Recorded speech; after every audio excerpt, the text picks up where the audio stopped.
ಕೈಯಲ್ಲಿ ಫೋನು, ಟಿವಿಯಲ್ಲಿ item song, ಯಾವುದೇ ಅಂಜಿಕೆ ಇಲ್ಲದೆ ಮಾತುಕತೆ, ಬೇಕಾದ ಅಡುಗೆ ಮಾಡಿಕೊಂಡು ಬಿಂದಾಸ್ ಜೀವನ. ಇದು ಯಾವುದೋ ಹೋಮ್ ಸ್ಟೇ ಅಲ್ಲ, ಬೆಂಗಳೂರಿನ Parappana Agrahara central jail.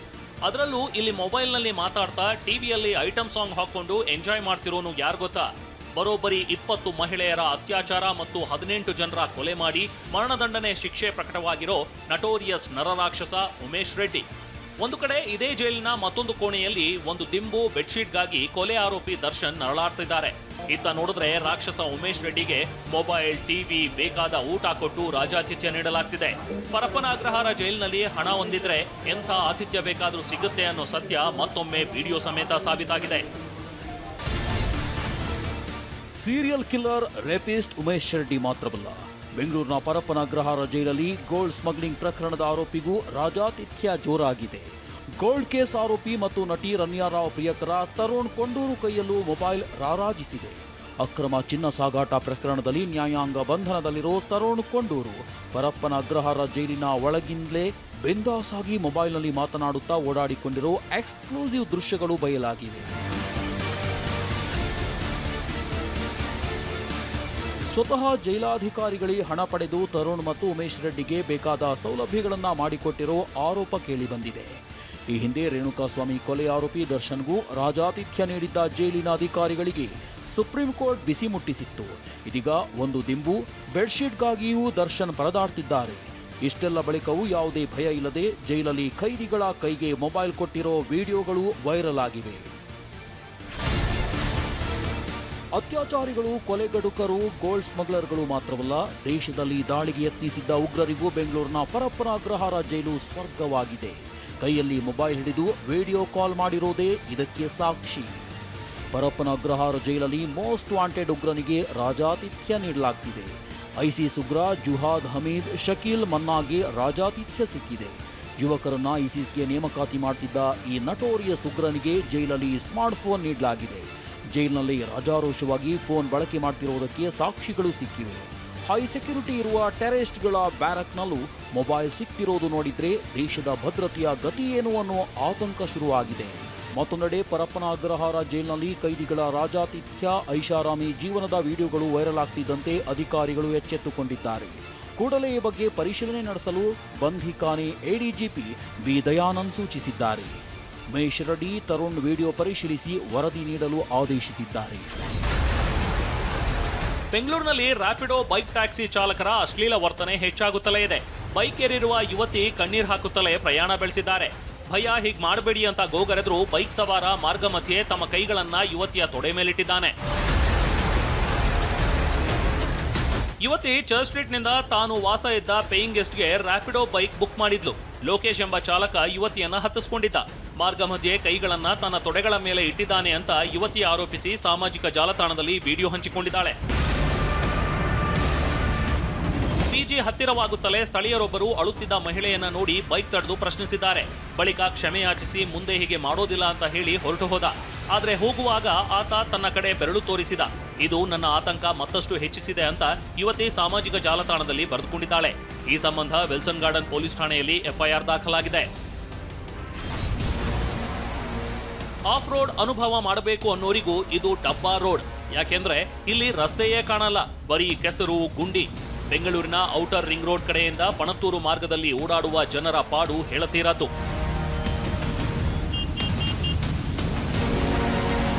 Outer ring ರೋಡ್ನ ಕಾಡುಬೀಸನಹಳ್ಳಿಯಿಂದ ಬಳಗೆರೆ, ಗಂಜೂರು ಕಡೆ ತೆರಳುವ ಮಂದಿ ಬೆಳ್ಳಂದೂರು ರೋಡ್ ರೈಲ್ವೆ ನಿಲ್ದಾಣದ ಸರ್ವಿಸ್ ರಸ್ತೆ ಮೂಲಕ ಸಾಗಬೇಕು. ಆದ್ರೆ ಇಲ್ಲಿಯೂ ರಸ್ತೆ ಕಾಮಗಾರಿ ನಡೀತಾ ಇದೆ. ಇದರಿಂದಾಗಿ ಮಾರತ್ಹಳ್ಳಿ ಬ್ರಿಡ್ಜ್, ಕುಂದಲಹಳ್ಳಿ ಮೂಲಕ ಸುತ್ತಿ ಬರಬೇಕಿದೆ. ಅದು ಕಷ್ಟ ಸಾಧ್ಯ ಅನ್ನೋ ಕಾರಣಕ್ಕೆ ಹಾಗೂ ಹೀಗೂ ಹೋಗ್ಬಿಡೋಣ ಅಂತ ಬರುವ ವಾಹನ ಸವಾರರಿಗೆ ಇಲ್ಲಿ ನರಕ ದರ್ಶನ ಗ್ಯಾರಂಟಿಯಾಗಿದೆ.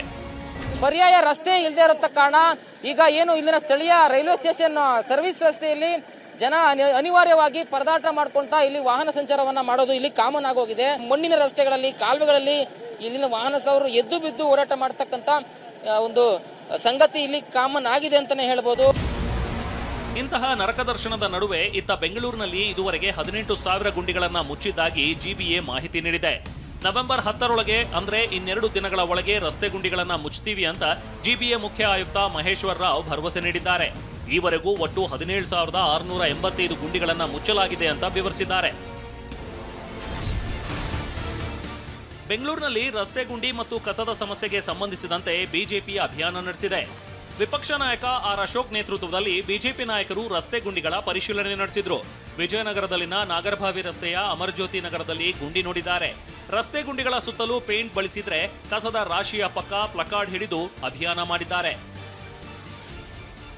ಇದೇ ವೇಳೆ ಸರ್ಕಾರದ ವಿರುದ್ಧ ವಾಗ್ದಾಳಿ ನಡೆಸಿದ ವಿಪಕ್ಷ ನಾಯಕ ಆರ್ ಅಶೋಕ್, ಇದು ಗುಂಡಿಗಳ ಕ್ಯಾಬಿನೆಟ್, ಇದು ಟನಲ್ ರೋಡ್ನ ಟ್ರೇಲರ್ ಅಂತ ವಾಗ್ದಾಳಿ ನಡೆಸಿದ್ರು. ಈ ಕ್ಯಾಬಿನೆಟ್ ಪೂರ್ತಿ ಗುಂಡಿಗಳ ಕ್ಯಾಬಿನೆಟ್. ಮುಂದೆ ಟನಲ್ ರೋಡ್ ಮಾಡ್ತಾರಲ್ಲ, ಅದರ ಒಂದು ಟ್ರಯಲ್ ಇದು. ಅದರದ್ದು ಏನಂತಾರೆ, ಪಿಕ್ಚರು, ಟ್ರೈಲರ್, ಟೀಸರ್, ಒಂದು ಟ್ರೈಲರ್ ಬಿಟ್ಟಿದ್ದಾರೆ. ಮುಂದೆ ಟನಲ್ ರೋಡ್ ಆತಲ್ಲ, ಹಿಂಗೆ ಇರುತ್ತೆ ಅಂತ ಬಿಟ್ಟಿದ್ದಾರೆ. ಇನ್ನು ವಿಪಕ್ಷ ನಾಯಕ ಆರ್ ಅಶೋಕ್ ಆರೋಪಕ್ಕೆ ತಿರುಗೇಟು ನೀಡಿದ ಡಿಸಿಎಂ ಡಿಕೆ ಶಿವಕುಮಾರ್, ಗುಂಡಿಗಳ ಪಿತಾಮಹ ಯಾರಪ್ಪ ಅಂತ ಪ್ರಶ್ನಿಸಿ ವ್ಯಂಗ್ಯವಾಡಿದ್ದಾರೆ. ಅಶೋಕ್ ಅವ್ರ ಗೌರ್ಮೆಂಟ್ 20,000 ಗುಂಡಿ ಇತ್ತು ಅಂದ್ಬಿಟ್ಟು ಕೋರ್ಟ್ ಅಫಿಡವಿಟ್ ಫೈಲ್ ಮಾಡಿದ್ದಾರೆ. ಅರ್ಥ ಆಯ್ತಾ? ಅವ್ರಿಗೇನೇನಿಲ್ಲ, ಗುಂಡಿ ಮುಚ್ಚಾ ಇದೀವಿ ಅನ್ನೋದು ಅವ್ರಿಗೆ ಗೊತ್ತು. ಅವ್ರ ಕ್ಷೇತ್ರದಲ್ಲಿ ಈಗೆಲ್ಲ ದುಡ್ಡುಗಳು ಕೊಟ್ಟಿದ್ದೀವಲ್ಲ, ಮುಸ್ಲಿ ಅವ್ರ ಕೈಲಿ ಗುಂಡಿಗೆ ಯಾರಪ್ಪ ಪಿತಾಮಹ ಅಂದ್ರೆ ಅವ್ರ ಸರ್ಕಾರ. ಗುಂಡಿ ಇದ್ದೇ ಇರ್ತದೆ, ಯಾವಾಗಲೂ ಕೂಡ ಇದ್ದೇ ಇರ್ತದೆ, ನಡೀತಾನೆ ಇರ್ತದೆ. ನಾವ್ ಎಷ್ಟು ಮಾಡಬೇಕೋ ಮುಚ್ಚಾ ಇದೀವಿ, ರಸ್ತೆ ಮಾಡ್ಲಿಕ್ಕೆ ಎಷ್ಟು ಕೊಡ್ಬೇಕೋ ಕೊಡ್ತಾ ಇದೀವಿ. ಇತ್ತ ಪ್ರತಿ ಟನ್ ಕಬ್ಬಿಗೆ 3,300 ರೂಪಾಯಿ ನೀಡಲು ಸರ್ಕಾರ ನಿರ್ಧರಿಸಿದ್ದು ರೈತರಿಂದ ಪರವಿರೋಧ ವ್ಯಕ್ತವಾಗ್ತಿದೆ. ಬೆಳಗಾವಿ ಜಿಲ್ಲೆ ಹುಕ್ಕೇರಿಯಲ್ಲಿ ಸರ್ಕಾರದ ನಿರ್ಧಾರಕ್ಕೆ ವಿರೋಧ ವ್ಯಕ್ತಪಡಿಸಿದ್ದು ಪ್ರತಿಭಟನೆ ಮುಂದುವರೆದಿದೆ. ರಾಜ್ಯ ಮತ್ತು ಕೇಂದ್ರದ ವಿರುದ್ಧ ಧಿಕ್ಕಾರ ಕೂಗಿ ರೈತರು ಆಕ್ರೋಶ ವ್ಯಕ್ತಪಡಿಸಿದ್ರು. ಮತ್ತೊಂದೆಡೆ ಬೆಳಗಾವಿ ನಗರದ ಚೆನ್ನಮ್ಮ ವೃತ್ತದಲ್ಲಿ ಕರವೇ ನಾರಾಯಣಗೌಡ ಬಣದಿಂದ ಪಟಾಕಿ ಸಿಡಿಸಿ ಸಿಹಿ ಹಂಚಿ ಸಂಭ್ರಮಿಸಿದ್ರು.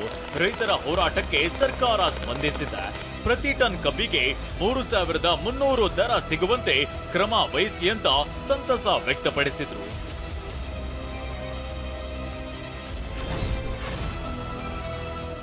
ಪ್ರತಿ ಟನ್ ಕಬ್ಬಿಗೆ 3,300 ನೀಡಲು ರಾಜ್ಯ ಸರ್ಕಾರ ನಿರ್ಧರಿಸಿದೆ. ರೈತರಿಗೆ ಪ್ರತಿ ಟನ್ಗೆ ಹೆಚ್ಚುವರಿ 50 ರೂಪಾಯಿ ಮಾಲೀಕರು ಕೊಡಬೇಕು. ಸರ್ಕಾರ ಕೂಡ 50 ರೂಪಾಯಿ ಕೊಡಲಿದೆ ಅಂತ ಸಿಎಂ ಸಿದ್ದರಾಮಯ್ಯ ಹೇಳಿದ್ದಾರೆ. ಎಲ್ಲ ಶುಗರ್ ಫ್ಯಾಕ್ಟರಿಗಳಿಗೆ ಅನ್ವಯ ಆಗೋ ರೀತಿಯಲ್ಲಿ 3,200 ರೂಪಾಯಿ ಒಂದು ಮೆಟ್ರಿಕ್ ಟನ್ಗೆ ಏನು ಒಪ್ಪಂದ ಮಾಡ್ಕೊಂಡಿದ್ರು ಬೆಳಗಾಂನವರು. ಅದ್ರ ಜೊತೆಗೆ 50 ರೂಪಾಯಿಯನ್ನ ಶುಗರ್ ಫ್ಯಾಕ್ಟ್ರಿ ಮಾಲೀಕರುಗಳು ಕೊಡ್ತಕ್ಕಂಥದ್ದು, ಇನ್ನು 50 ರೂಪಾಯಿಯನ್ನ ಸರ್ಕಾರ ಕೊಡ್ತಕ್ಕಂಥದ್ದು. ಎಲ್ಲ ಶುಗರ್ ಫ್ಯಾಕ್ಟ್ರಿ ಮಾಲೀಕರುಗಳಿಗೆ ಹೇಳಿದ್ದೀನಿ. ಬಹುತೇಕ ಒಪ್ಕೊಂಡಿದ್ದಾರೆ. FRP ಬಗ್ಗೆ, ಕೋರ್ಟ್ ಬಗ್ಗೆ, ಆಮೇಲೆ MSP ಬಗ್ಗೆ, ಎಥನಾಲ್ ಹಂಚಿಕೆ ಬಗ್ಗೆ, ಇದ್ರ ಬಗ್ಗೆ ಎಲ್ಲ ಕೇಂದ್ರ ಸರ್ಕಾರದ ಜೊತೆ ಮಾತುಕತೆ ನಡೆಸಿದ್ದು, ನಿಯೋಗ ಹೋಗೋದು ಅಂತ ನಿನ್ನೆ ಪತ್ರ ಬರೆದಿದ್ದು. ಇನ್ನು ಪ್ರತಿ ಟನ್ ಕಬ್ಬಿಗೆ 3,300 ನೀಡಲು ಕೆಲವರು ಒಪ್ಪಿದ್ದಾರೆ, ಕೆಲವರು ಒಪ್ಪಿಲ್ಲ. ಆದ್ರೆ ಸರ್ಕಾರ ಹೇಳಿದ ಮೇಲೆ ಕೊಡಲೇಬೇಕು ಅಂತ ಸಚಿವ ಸತೀಶ್ ಜಾರಕಿಹೊಳಿ ಹೇಳಿದ್ದಾರೆ. ಸರ್ಕಾರ ಡಿಸಿಷನ್ ಆದ್ಮೇಲೆ ಏನ್ ಮಾಡ್ಲಿಕ್ಕೆ ಕೊಡ್ಲೇಬೇಕಲ್ಲ. ಈಗ ಬೇರೆ ಅವರು ಈಗ ಕೊಡೋಲ್ಲ ಅಂತ ಹೇಳಿದಾರೆ, ನಿಮ್ ಮುಂದೆ ಹೇಳಿದ್ದಾರೆ, ನಿಮ್ ಟಿವಿ ಮುಂದೆ. ಸರ್ಕಾರ ಡಿಸಿಷನ್ ಅವರು ಕೊಡ್ಲೇಬೇಕು. ಮತ್ತೊಂದೆಡೆ ಕಾರ್ಖಾನೆಗಳು ರೈತರಿಗೆ ಮೋಸ ಮಾಡಿದ್ರೆ ಸೂಕ್ತ ಕ್ರಮ ಕೈಗೊಳ್ತೇವೆ, ಮೋಸದ ಬಗ್ಗೆ ಸಾಕ್ಷ್ಯ ನೀಡಿದ್ರೆ ಅಂತಹ ಕಾರ್ಖಾನೆ ಬಂದ್ ಮಾಡಿಸ್ತೇವೆ ಅಂತ ಬೆಳಗಾವಿಯಲ್ಲಿ ಸಕ್ಕರೆ ಸಚಿವ ಶಿವಾನಂದ ಪಾಟೀಲ್ ಹೇಳಿದ್ದಾರೆ. ಜೊತೆಗೆ ಪ್ರತಿ 1 ಟನ್ ಕಬ್ಬಿಗೆ 3,300 ರೂಪಾಯಿ ನೀಡುವ ಸರ್ಕಾರದ ಆದೇಶ ಪ್ರತಿಯನ್ನ ಸಚಿವರು ರೈತ ಮುಖಂಡರಿಗೆ ಕೊಡ್ತಿದ್ದಂತೆ ರೈತರು ಪುಷ್ಪಮಳೆ ಸುರಿಸಿ ಧನ್ಯವಾದ ತಿಳಿಸಿದ್ದಾರೆ. ಮತಗಳ್ಳತನದ ವಿರುದ್ಧ ಸಮರ ಸಾರಿರೋ ಕಾಂಗ್ರೆಸ್ ದೇಶವ್ಯಾಪಿ ಸಹಿ ಸಂಗ್ರಹ ಮಾಡ್ತಿದೆ. ಕರ್ನಾಟಕ, ಬಿಹಾರ, ಮಹಾರಾಷ್ಟ್ರ, ಹರಿಯಾಣದಲ್ಲಿ ಮತಗಳ್ಳತನ ನಡೆದಿದ್ರೂ ಕೇಂದ್ರ ಚುನಾವಣಾ ಆಯೋಗ ಕೇಂದ್ರ ಸರ್ಕಾರದ ಕೈಗೊಂಬಿಯಾಗಿ ಕೆಲಸ ಮಾಡ್ತಿದೆಯಂತ ಸಿಎಂ ಸಿದ್ದರಾಮಯ್ಯ ಕಿಡಿಕಾರಿದ್ರು. ಮತಗಳ್ಳತನ ಮಾಡಿಯೇ ದೇಶದಲ್ಲಿ ಬಿಜೆಪಿ ಅಧಿಕಾರಕ್ಕೆ ಬಂದಿದೆಯಂತ ಆರೋಪಿಸಿದ್ರು. ಭಾರತೀಯ ಜನತಾ ಪಕ್ಷದವರು ಇತ್ತೀಚಿನ ವರ್ಷಗಳಲ್ಲಿ ಮತಗಳ್ಳತನ ಮಾಡಿ ಲೋಕಸಭೆಯಲ್ಲಿ ಲೋಕಸಭಾ ಚುನಾವಣೆಯಲ್ಲಿ ಮತ್ತು ಅಸೆಂಬ್ಲಿ ಚುನಾವಣೆಗಳಲ್ಲಿ ಅಧಿಕಾರಕ್ಕೆ ಬಂದಿದ್ದಾರೆ ಅಂತಕ್ಕಂಥದ್ದನ್ನ ಇವತ್ತು ಬಹಳ ಸ್ಪಷ್ಟವಾಗಿ ಹೇಳಲಿಕ್ಕೆ ಬಯಸ್ತಾ ಇದ್ದಾರೆ. ಇಷ್ಟೆಲ್ಲ ಆದರೂ ಕೂಡ ಚುನಾವಣಾ ಆಯೋಗದವರು ತನಿಖೆನೂ ಕೂಡ ಮಾಡಲಿಕ್ಕೆ ಹೋಗಿಲ್ಲ. ನಾವು ಭಾರತೀಯ ಜನತಾ ಪಕ್ಷವನ್ನ ಸುಳ್ಳಿನ ಸರದಾರ ಅಂತೇಳಿ ನಾವು ಕರೀತಾ ಇದ್ದ. ಬರೀ ಅವರು ಸುಳ್ಳಿನ ಸರದಾರ ಅಷ್ಟೇ ಅಲ್ಲ, ಸುಳ್ಳೇ ಅವ್ರ ಮನೆ ದೇವರು ಅಂತ ನಾವೆಲ್ಲ ಕರಿತಾ ಇದ್ವಿ. ಮತಗಳ್ಳತನದ ವಿರುದ್ಧ ದೇಶದ ಉದ್ದಗಲಕ್ಕೂ 1,12,41,000 ಸಹಿ ಸಂಗ್ರಹ ಅಭಿಯಾನ ಮಾಡಿದ್ದೇವೆ ಅಂತ ಡಿಸಿಎಂ ಡಿಕೆ ಶಿವಕುಮಾರ್ ಹೇಳಿದ್ದಾರೆ. ನವೆಂಬರ್ 10ರೊಳಗೆ ಸಹಿ ಸಂಗ್ರಹಿಸಿ ಹೈಕಮಾಂಡ್ಗೆ ಕೊಡುತ್ತೇವೆ. ನವೆಂಬರ್ 25ರಂದು ದೆಹಲಿಯ ರಾಮ್ಲೀಲಾ ಮೈದಾನದಲ್ಲಿ ಬೃಹತ್ ಸಭೆ ಆಯೋಜಿಸಲಾಗಿದೆ ಎಂದರು. ಈ ಮತಗಳ್ಳತನದಲ್ಲಿ ಕೇಂದ್ರ ಚುನಾವಣಾ ಆಯೋಗವು ಭಾಗಿಯಾಗಿದೆ ಅಂತ ಡಿಸಿಎಂ ಆರೋಪಿಸಿದರು. ರಾಹುಲ್ ಗಾಂಧಿ ಅವರು has come out with a photograph, every booth, every date, every name, ಒಂದೇ ಮಕ, ಒಂದೇ ಫೋಟೋ. ಸತೀಶ್ ಜಾರಕಿಹೊಳಿ ಫೋಟೋ ಹಾಕ್ಬಿಟ್ಟು 40 ಕಡೆ ಇಟ್ಟುಬಿಟ್ರೆ ನಡೆದಿದೆಯೋ ಸುಳ್ಳು? ಏನ್ ಮಾಡ್ತಾ ಇದೆ ಎಲೆಕ್ಷನ್ ಕಮಿಷನ್? ಇವತ್ತು ಇರುವಂತ ಇಷ್ಟು ಟೆಕ್ನಾಲಜಿಲಿ ಏನ್ ಕಂಡುಹಿಡಿಯಕ್ಕಾಗಲ್ಲ? ಹೆಸರುಗಳು ಕಂಡುಹಿಡ್ಬೋದು, ಅಡ್ರೆಸ್ ಕಂಡುಹಿಡ್ಬೋದು, ಅಪ್ಪ ಅಮ್ಮನ ಹೆಸರು ಕಂಡುಹಿಡ್ಬೋದು, ಎಲ್ಲ ಕಂಡುಹಿಡ್ಬೋದು. ಏನ್ ಮಾಡ್ತಾ ಇತ್ತು election commission? Election commission is a part of this fraud. ಅದಕ್ಕೆ ನಮಗೆ ಕಾರ್ಪೊರೇಷನ್ ಎಲೆಕ್ಷನ್ಗೆ ನಾವು ಬ್ಯಾಲೆಟ್ ಅಲ್ಲೇ ಮಾಡಬೇಕು ಅನ್ನೋದು ನಾವು ತೀರ್ಮಾನವನ್ನು ಮಾಡಿದ್ದೇವೆ. ನಮ್ಮ ಸರ್ಕಾರದ ಚಿಂತನೆ ಬ್ಯಾಲೆಟ್ ಅಲ್ಲೇ ಮಾಡಬೇಕು ಅನ್ನೋದು ನಮ್ಮ ಚಿಂತನೆ. ವಿಧಾನಸಭಾ ಚುನಾವಣೆ ನಡೆಯುತ್ತಿರೋ ಬಿಹಾರದಲ್ಲಿ ಎನ್ಡಿಎ ಹಾಗೂ ಇಂಡಿಯಾ ಮಹಾಮೈತ್ರಿ ಪಕ್ಷಗಳ ಮತಬೇಟೆ ಜೋರಾಗಿದೆ. 2ನೇ ಹಂತದ ಮತದಾನಕ್ಕೂ ಮುನ್ನ ಸಂಸದೆ ಪ್ರಿಯಾಂಕಾ ಗಾಂಧಿ ಬಿಹಾರದ ಕದ್ವಾದಲ್ಲಿ ಬೃಹತ್ ರ್ಯಾಲಿ ನಡೆಸಿದ್ದಾರೆ. ಮತಬೇಟೆ ವೇಳೆ ಭಾಷಣ ಮಾಡಿದ ಪ್ರಿಯಾಂಕಾ ಕೇಂದ್ರ ಸರ್ಕಾರ ಹಾಗೂ ಕೇಂದ್ರ ಚುನಾವಣಾ ಆಯೋಗದ ವಿರುದ್ಧ ಹರಿಹಾಯ್ದಿದ್ದಾರೆ. ದೇಶದಲ್ಲಿ ಮತಗಳ್ಳತನ ಆಗುತ್ತಿರುವುದಕ್ಕೆ ಪ್ರಧಾನಿ ಮೋದಿ ಹಾಗೂ ಚುನಾವಣಾ ಆಯೋಗದ 3 ಕಾರಣ ಅಂತ ವಾಗ್ದಾಳಿ ನಡೆಸಿದ್ದಾರೆ. जोर से बोलो, कौन है वोट चोर? नाम लो उनका, नाम लो उनका। उनके साथ 3 और लोग हैं। सबसे पहला ज्ञानेश कुमार, बोलो मेरे साथ, ज्ञानेश कुमार। मेरे साथ बोलो, विवेक जोशी, एसएस संधू। ಮತ್ತೊಂದೆಡೆ ಮೊದಲ ಹಂತದ ಮತದಾನ ನಡೆದಿರೋ ಬಿಹಾರದ ಹಾಜಿಪುರ ಕ್ಷೇತ್ರದಲ್ಲಿ ಅಕ್ರಮ ಆರಂಭವಾಗಿದೆ. ಮತದಾನ ನಡೆದ ಬಳಿಕ ಮತಯಂತ್ರಗಳನ್ನು ಇರಿಸಲಾಗಿರೋ ಸ್ಟ್ರಾಂಗ್ ರೂಮ್ನಲ್ಲಿನ ಸಿಸಿಟಿವಿ ಬಂದ್ ಆಗಿದೆ. ಪಿಕಪ್ ವಾಹನಗಳು ಓಡಾಡ್ತಿವೆ ಅಂತ ಆರೋಪಿಸಿ ಆಮ್ ಆದ್ಮಿ ಪಕ್ಷ ವಿಡಿಯೋ ಹಂಚಿಕೊಂಡಿದೆ. ಬಿಜೆಪಿ ಎಂಎಲ್ಸಿ ಸಿಟಿ ರವಿ ವಿರುದ್ಧ ಬೆಂಗಳೂರಿನ ಮಡಿವಾಳ ಪೊಲೀಸ್ ಠಾಣೆಯಲ್ಲಿ ಎಫ್ಐಆರ್ ದಾಖಲಾಗಿದೆ. ಸವಿತಾ ಸಮಾಜದ ಬಗ್ಗೆ ಅವಹೇಳನಕಾರಿ ಪದ ಬಳಕೆ ಮಾಡಿದ್ದ ಆರೋಪದ ಹಿನ್ನೆಲೆ ಬಿಜೆಪಿ ಎಂಎಲ್ಸಿ ಸಿಟಿ ರವಿ ವಿರುದ್ಧ ಎಫ್ಐಆರ್ ದಾಖಲಾಗಿದೆ. ಕಾಂಗ್ರೆಸ್ ಮುಖಂಡ ಮುರುಗೇಶ್ ಮೊದಲಿಯಾರ್ ದೂರಿನನ್ವಯ ಈ ಕೇಸ್ ದಾಖಲಾಗಿದೆ. ಅಕ್ಟೋಬರ್ 22ರಂದು ಚಿಕ್ಕಮಗಳೂರು ಮೆಡಿಕಲ್ ಕಾಲೇಜ್ಗೆ ಭೇಟಿ ನೀಡಿದ್ದಾಗ ಪ್ರಾಂಶುಪಾಲರು ಇರಲಿಲ್ಲ. ಈ ವೇಳೆ ಎಂಎಲ್ಸಿ ಸಿಟಿ ರವಿ ಆಕ್ಷೇಪಾರ್ಹ ಪದ ಬಳಕೆ ಮಾಡಿದ ಆರೋಪವಿದೆ. 9445893273 ಈ ಮೊಬೈಲ್ ಸಂಖ್ಯೆ ನನಗೆ ಸೇರಿದ್ದಲ್ಲ. ಇದರಿಂದ ಬರುವ ಯಾವುದೇ ಮೆಸೇಜ್ ಅಥವಾ ಕರೆ ಫೇಕ್, ಅದು ನಾನಲ್ಲ ಎಂದು ಸ್ಪಷ್ಟಪಡಿಸುತ್ತೇನೆ. ದಯವಿಟ್ಟು ಅಂತ ಸಂದೇಶಗಳಿಗೆ ಪ್ರತಿಕ್ರಿಯಿಸಬೇಡಿ ಅಥವಾ ಅವರೊಂದಿಗೆ ತೊಡಗಿಸಿಕೊಳ್ಳಬೇಡಿ. ಈ ರೀತಿ ಮೋಸ ಮಾಡುವುದು ಸೈಬರ್ ಅಪರಾಧದ ವ್ಯಾಪ್ತಿಗೆ ಬರುತ್ತೆ. ವಂಚನೆ ಮತ್ತು ದಾರಿ ತಪ್ಪಿಸುವ ಚಟುವಟಿಕೆಗಳಲ್ಲಿ ಭಾಗಿಯಾಗುವವರ ವಿರುದ್ಧ ಸೂಕ್ತ ಕ್ರಮ ಕೈಗೊಳ್ಳಲಾಗುತ್ತದೆ. ಈ ಬಗ್ಗೆ ಏನಾದರೂ ಸ್ಪಷ್ಟನೆ ಬೇಕಿದ್ದರೆ ನನ್ನ ಅಥವಾ ನನ್ನ ತಂಡವನ್ನ ಸಂಪರ್ಕಿಸಿ. ನಿಮ್ಮ ತಿಳುವಳಿಕೆ ಮತ್ತು ಸಹಕಾರಕ್ಕಾಗಿ ಎಲ್ಲರಿಗೂ ಧನ್ಯವಾದಗಳು ಅಂತ ತಮ್ಮ ಸಾಮಾಜಿಕ ಜಾಲತಾಣದಲ್ಲಿ ನಟಿ ಬರೆದುಕೊಂಡಿದ್ದಾರೆ. ಸತತ 6 ಗಂಟೆಗಳ ಕಾಲ ಶಸ್ತ್ರಚಿಕಿತ್ಸೆ ನಡೆಸಿದ ವೈದ್ಯರು ಈ ವ್ಯಕ್ತಿ ಮೃತಪಟ್ಟಿದ್ದಾನೆಂದು ಘೋಷಿಸಿದರು. ಕುಟುಂಬದವರು ಆಂಬ್ಯುಲೆನ್ಸ್ನಲ್ಲಿ ಗದಗದ ಬೆಟಗೇರಿಗೆ ಕರೆದುಕೊಂಡು ಹೋಗುತ್ತಾ ಅಂತ್ಯಕ್ರಿಯೆಗೆ ಸಿದ್ಧತೆ ನಡೆಸಿದ್ರು. ಇಡೀ ಕುಟುಂಬ, ಸಂಬಂಧಿಕರು, ಆಪ್ತರು ದುಃಖದಲ್ಲಿರುವಾಗಲೇ ಮೃತಪಟ್ಟಿದ್ದಾನೆ ಎನ್ನಲಾಗಿದ್ದ ವ್ಯಕ್ತಿ ದಿಢೀರ್ ಉಸಿರಾಡಿದ್ದಾನೆ. ಗದಗ ನಗರದ ಬೆಟಗೇರಿಯಲ್ಲಿ ಈ ಪವಾಡ ನಡೆದಿದೆ. ಬೆಟಗೇರಿ ನಿವಾಸಿ 38 ವರ್ಷದ ನಾರಾಯಣ ವನ್ನಾಲ್ ಪಿತ್ತಕೋಶದ ಸಮಸ್ಯೆಯಿಂದ ಧಾರವಾಡದ ಖಾಸಗಿ ಆಸ್ಪತ್ರೆಯಲ್ಲಿ ಚಿಕಿತ್ಸೆ ಪಡೆಯುತ್ತಿದ್ದ. ಸುಮಾರು 6 ಗಂಟೆಗಳ ಕಾಲ ಶಸ್ತ್ರಚಿಕಿತ್ಸೆ ನಡೆಸಿದ ವೈದ್ಯರು ನಂತರ ನಾರಾಯಣ್ ಪ್ರಾಣ ಹೋಗಿದೆ ಅಂತ ಘೋಷಿಸಿದ್ರು. ಬಳಿಕ ಆಘಾತಕ್ಕೊಳಗಾದ ಕುಟುಂಬದವರು ಆಂಬ್ಯುಲೆನ್ಸ್ನಲ್ಲಿ ಗದಗದ ಬೆಟಗೇರಿಗೆ ಕರೆತಂದು ಅಂತ್ಯಕ್ರಿಯೆಗೆ ಸಿದ್ಧತೆ ನಡೆಸಿದ್ರು. ಇನ್ನು ಮತ್ತೆ ಹುಟ್ಟಿಬಾ, ಆತ್ಮಕ್ಕೆ ಶಾಂತಿ ಸಿಗಲಿ, ಭಾವಪೂರ್ಣ ಶ್ರದ್ಧಾಂಜಲಿ ಅನ್ನೋ ಬ್ಯಾನರ್ಗಳನ್ನು ಊರಿನಲ್ಲಿ ಹಾಕಲಾಗಿತ್ತು.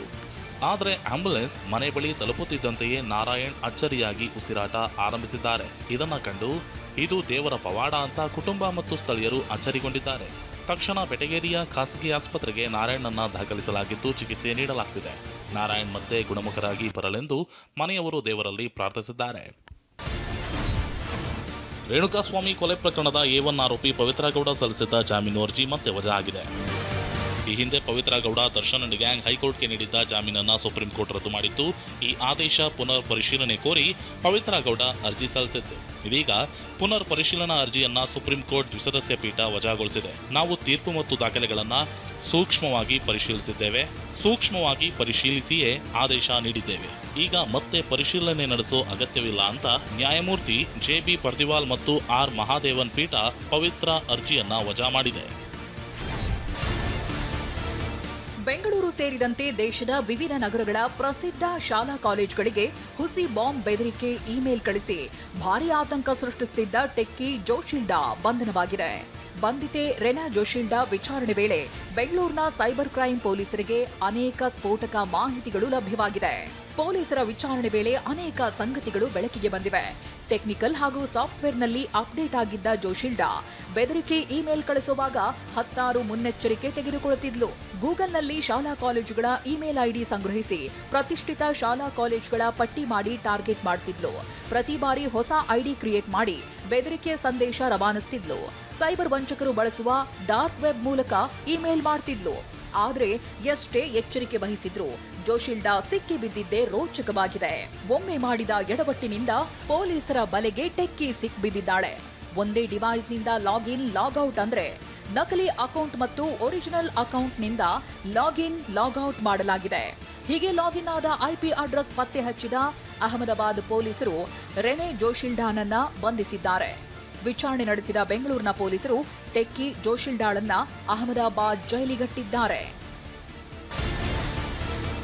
ಆರ್ಎಸ್ಎಸ್ ಶತಮಾನೋತ್ಸವ ಹಿನ್ನೆಲೆ ಬೆಂಗಳೂರಿನ PES ಕಾಲೇಜು ಸಭಾಂಗಣದಲ್ಲಿ ಕ್ಷಿತಿಜ ಉಪನ್ಯಾಸ ಕಾರ್ಯಕ್ರಮ ನಡೆಯಿತು. ಹೊಸಕೆರೆಹಳ್ಳಿಯಲ್ಲಿ ನಡೆದ ಕಾರ್ಯಕ್ರಮದಲ್ಲಿ ಆರ್ಎಸ್ಎಸ್ ಮುಖ್ಯಸ್ಥ ಮೋಹನ್ ಭಾಗವತ್ ಭಾಗವಹಿಸಿದ್ರು. ಉಪನ್ಯಾಸ ಮಾಡಿದ ಭಾಗವತ್ ನಿಂದಕರಿಗೂ ಆರ್ಎಸ್ಎಸ್ ಸಂಘಟನೆಯ ಕಾರ್ಯದ ಅರಿವಿದೆ ಅಂದ್ರು. ಇನ್ನು ಆರ್ಎಸ್ಎಸ್ ಯಾವುದಕ್ಕೂ ವಿರೋಧವಾಗಿ ಜನ್ಮ ತಳೆದಿಲ್ಲ. ಭಾರತದ ಎಲ್ಲಾ ಮುಸ್ಲಿಂ, ಕ್ರೈಸ್ತರ ಪೂರ್ವಜರು ಹಿಂದೂಗಳೇ ಅಂತ ಭಾಗವತ್ ಭಾಷಣ ಮಾಡಿದ್ರು. Take about RSS in support or in opposition should be based on facts, not on perception.